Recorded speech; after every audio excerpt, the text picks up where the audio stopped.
साथियों नमस्कार। आज एक नए वीडियो के साथ मैं आपके सामने उपस्थित हूं और आज हम एक विशेष ऐतिहासिक धरोहर पर, शिक्षा के एक ऐसे केंद्र पर चर्चा और वार्ता करेंगे जो कि ब्रिटिश काल से ही उत्तराखंड के पूरे कुमाऊं क्षेत्र में शिक्षा का एकमात्र प्रसिद्ध केंद्र रहा है। जी हाँ, आज हम बात करेंगे वर्तमान अटल उत्कृष्ट राजकीय इंटर कॉलेज अल्मोड़ा की, और इस पूरे इतिहास को मेरे साथ साझा करेंगे मेरे मित्र डॉक्टर ललित मोहन जलाल जी। उम्मीद करता हूं कि इस ऐतिहासिक विद्यालय की उपलब्धियों से आप भी अवगत होंगे और तकरीबन 150 सालों की यात्रा के बाद इस विद्यालय को और बेहतर बनाने के लिए जो प्रयास करने होंगे उसमें आप सभी लोग सहयोग करेंगे या जनप्रतिनिधियों को इस बारे में बताएंगे कि कैसे हम इस विद्यालय की ऐतिहासिकता को बरकरार रख सकें, कैसे हम यहाँ पर नए नए तरह के कोर्सेज और नई तरह की योजनाओं को फलीभूत कर इस क्षेत्र के युवाओं को भविष्य में नई ऊंचाई दे सकें। तो आइए चलते हैं डॉक्टर जलाल जी के साथ।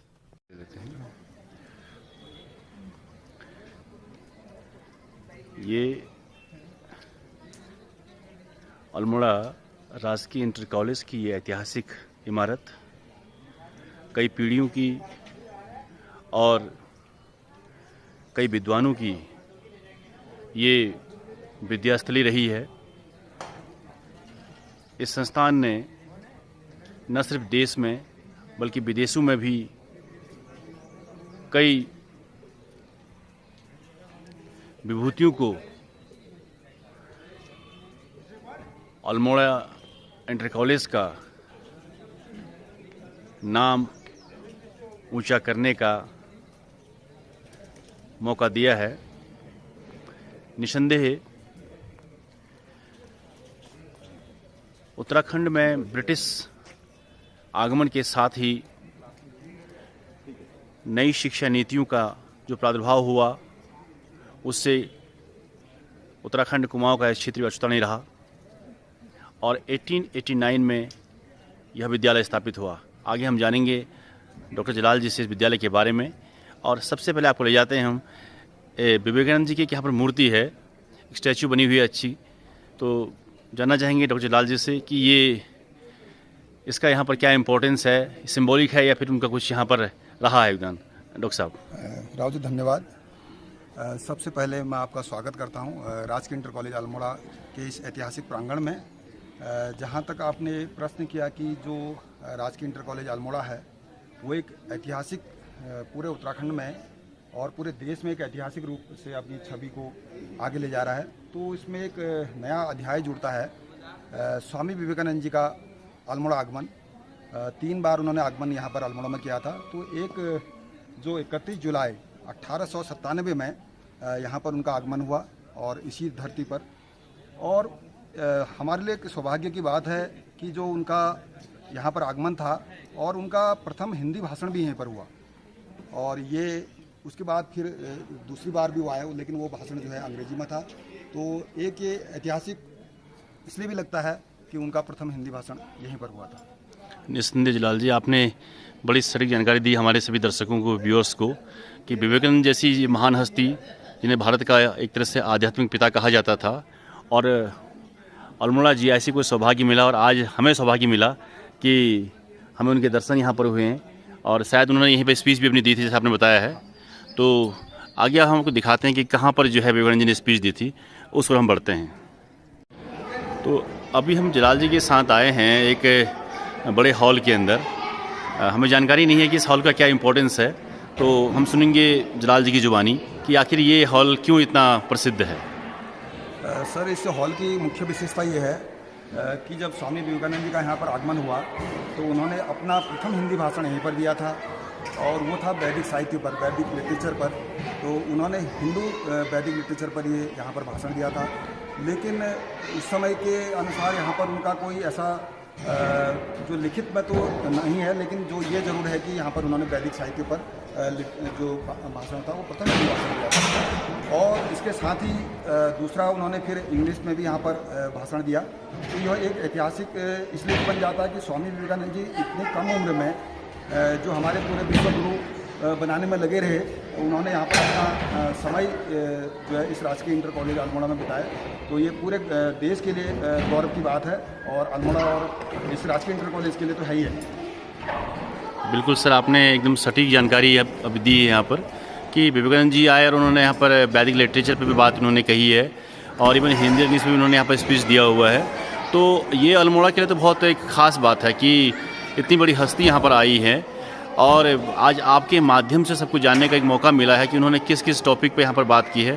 तो ये बड़ा एक इस विद्यालय की ऐतिहासिकता के लिए भी और अल्मोड़ा के लिए भी, पूरे भारत के लिए भी एक बड़े गर्व की बात है कि हम विवेकानंद जी के उस हॉल में बैठे हुए जहाँ उन्होंने स्पीच दिया था। तो थैंक यू सर जानकारी देने के लिए। आगे हम देखते हैं विद्यालय में काफ़ी और चीज़ें भी हैं। आगे इस स्कूल में इसके अलावा भी कई ऐसी चीज़ें हैं जिन पर हम चर्चा करेंगे और डॉक्टर जिलाल हमारे साथ बने रहेंगे। तो ये अटल उत्कृष्ट राजकीय इंटर कॉलेज वर्तमान में है और अब जैसे कि हमें जिलाल जी ने बताया था कि इसकी ऐतिहासिकता जो है बहुत पुरानी है और विवेकानंद जी का आगमन यहाँ पर हुआ था। तो इसके अलावा भी इस विद्यालय की कुछ उपलब्धियाँ रही होंगी या कुछ ऐसे महानुभाव जिस विद्यालय से निकले होंगे, क्योंकि अक्सर ये सुनने में आता है कि अल्मोड़ा जीआईसी अपने आप में एक महान विद्यालय रहा है। तो उसकी महानता, उनकी उपलब्धियों के बारे में हम आज जानकारी लेंगे जिलाल जी से कि ऐसा क्या रहा है, यहाँ से कौन कौन से ऐसे लोग रहे जिन्होंने यहाँ से निकल कर राष्ट्र और अंतर्राष्ट्रीय सेवा में जो है अपने आप को समर्पित किया। तो सर प्लीज़। सबसे पहले राहुल जी, हम इसमें ये देखते हैं कि शैक्षिक दृष्टि से तो ये समृद्ध है ही है, लेकिन इसका जो हम देखते हैं कि जो भवन का निर्माण है, जैसा कि आपने भी बताया कि 1889 में इसकी स्थापना की गई और यह भवन लगभग जो बनकर तैयार हुआ है 1905 के आसपास हुआ है। तो इसमें पहले आपकी जो है इसका जो प्रथम नाम था वो हिंदू हाई स्कूल करके हुआ करता था। Hindu high school? हाँ, हिंदू हाई स्कूल करके इसकी स्थापना की गई। और उस समय इसका थोड़ा हम उसके पुराने इतिहास पर जाएं तो उस समय ये था कि यहाँ पर जो मिशनरी द्वारा इस स्कूल स्थापित था वो रैमजे इंटरमीडिएट कॉलेज, कुछ ऐसी दिक्कतें आई कि इस हिंदू हाई स्कूल को स्थापित करने की आवश्यकता पड़ी। तो इसमें सबसे पहले जो नाम उभर कर आता है वो आता है श्री पंजी का। तो पंजी उसमें ऐसे व्यक्ति थे जिन्होंने उस ज़माने में, ये लगा लीजिए 1889 में 3400 रुपये की धनराशि, जो उस समय आज के हिसाब से करोड़ों के हिसाब हो सकती है, हम देखें तो उसका जो बैठता है लगभग करोड़ों के हिसाब से बैठता है। तो उन्होंने जो है 3400 रुपये की धनराशि इस स्कूल के लिए दी और इसको स्थापित करने का प्रयास किया। और उस समय जहाँ तक मेरी जानकारी में है तो जो यहाँ पर प्रथम बच्चे का जो प्रवेश हुआ वो था दुर्गादास कायस्थ। दुर्गादास कायस्थ। और उसका जो एडमिशन हुआ वो हुआ कक्षा जो है 3 में यहाँ पर। तो हमको ये देखने को मिलता है कि उस समय यह विद्यालय जो है छोटी कक्षाओं से प्रारंभ होकर हाई स्कूल तक चलता था। और धीरे धीरे जो दुर्गादास कायस्थ थे 8 फरवरी जो है 1889 को जब उनका एडमिशन हुआ तो धीरे धीरे जो है संख्या बढ़ने लगी। और उस समय एक ये जब हम वर्तमान में देखते हैं कि राजकीय इंटर कॉलेज अल्मोड़ा में केवल बालकों के लिए प्रवेश था, अब तो बालिकाओं के लिए भी हो गया, लेकिन उस समय सहशिक्षा थी यहाँ पर। अच्छा, पहले भी सहशिक्षा रही है। उस जमाने में लगा लीजिए जब बालिकाओं के लिए शिक्षा बहुत दूर की बात होती थी, तो उस समय यहाँ पर बालिकाएं भी अध्ययन करती थी। बिल्कुल, तो सहशिक्षा के रूप में केंद्र था। और जहाँ तक आपने बात की कि इस विद्यालय से निकले हुए छात्र या हमारे पुरातन छात्र जो आज देश विदेश में अपना नाम कमा रहे हैं और कुछ उसमें से हैं या कुछ नहीं है, तो ये स्कूल इतना धनी है कि मुझे बताते हुए हर्ष हो रहा है कि यदि हम उत्तराखंड में या भारत के राजकीय इंटर कॉलेजों की या राजकीय संस्थाओं की बात करें तो सबसे अधिक व्यक्ति इसी संस्था से निकलकर हमारे देश विदेशों में अपना नाम है। यदि हम सबसे पहले नाम लेते हैं बी.डी. पांडे जी का, जो पूर्व राज्यपाल रहे पश्चिम बंगाल और पंजाब के, तो उनको यहाँ का विद्यार्थी होने का गौरव प्राप्त हुआ है। और जो है वो प्रथम ICS रहे। अच्छा, फर्स्ट ICS प्रथम यानी ICS ब्रिटिश टाइम में ही। ब्रिटिश टाइम में ही वो ICS उनको प्रथम, और उत्तराखंड के प्रथम ICS होने का गौरव, और इसी विद्यालय के छात्र। ये आपने बहुत अच्छी जानकारी दी सर। तो इसी प्रकार हमारे हम व्यूअर्स के देखते लिए हैं, दूसरे नाम आते हैं। जैसे आपने देखा होगा हमारे देश में जो है विशिष्ट व्यक्तियों को उनके उल्लेखनीय और सम्मानीय कार्य के लिए बड़े बड़े पुरस्कार दिए जाते हैं, जिसमें भारत रत्न है, पद्म विभूषण है, पद्म श्री है और पद्म विभूषण है। तो इस प्रकार के पुरस्कार भी इसी विद्यालय ने दिए हैं, मतलब जो यहाँ के हमारे पुरातन छात्र थे तो उन्होंने अर्जित किए। तो उसमें यदि हम उत्तराखंड में देखें तो सर्वप्रथम नाम उभर कर आता है छत्रपति जोशी जी को, जो वायरलेस के क्षेत्र में जो है बहुत बड़ा उनका योगदान रहा है। और आपने देखा होगा कि जो टीवी का जब रंगीन प्रसारण नहीं हुआ करता था तो उस जमाने में उन्होंने जो मैच दिखाया वो श्री छत्रपति जोशी जी के ही प्रयासों से हुआ, जो इसी विद्यालय के छात्र रहे और प्रथम पद्मश्री प्राप्त करने वाले व्यक्ति भी थे। पद्मश्री, अच्छा। और इसके बाद दूसरे हमारे बहुत बड़े वैज्ञानिक के रूप में नाम उभर कर आता है डॉक्टर घनानंद पांडे जी का। तो घनानंद पांडे जी जो है रेलवे के चेयरमैन रहे, और उन्होंने जो आपने देखा जो हमारे रेलवे लाइन बिछाने का जो कार्य हुआ है वो जो है डॉक्टर घनानंद पांडे जी के कार्यकाल में हुआ है, और उन्होंने इसको डिजाइन किया था। जब हमारे भारत में रेल की स्थापना की और रेल पटरियों का निर्माण की बात शुरू हुई तो डॉक्टर घनानंद पांडे जी ही जो है उस समय आपके जो है इसमें सबसे पहले आए, और उन्होंने इसको डिजाइन करने का प्रयास किया। और वो पद्म विभूषण प्राप्त करने वाले उत्तराखंड के पहले व्यक्ति थे, इसी विद्यालय के छात्र रहे। तो इसी प्रकार कई और नाम भी जुड़ते हैं। जब हम प्रथम ज्ञानपीठ पुरस्कार की बात करते हैं तो सुल्तानंद पंजी का नाम आता है।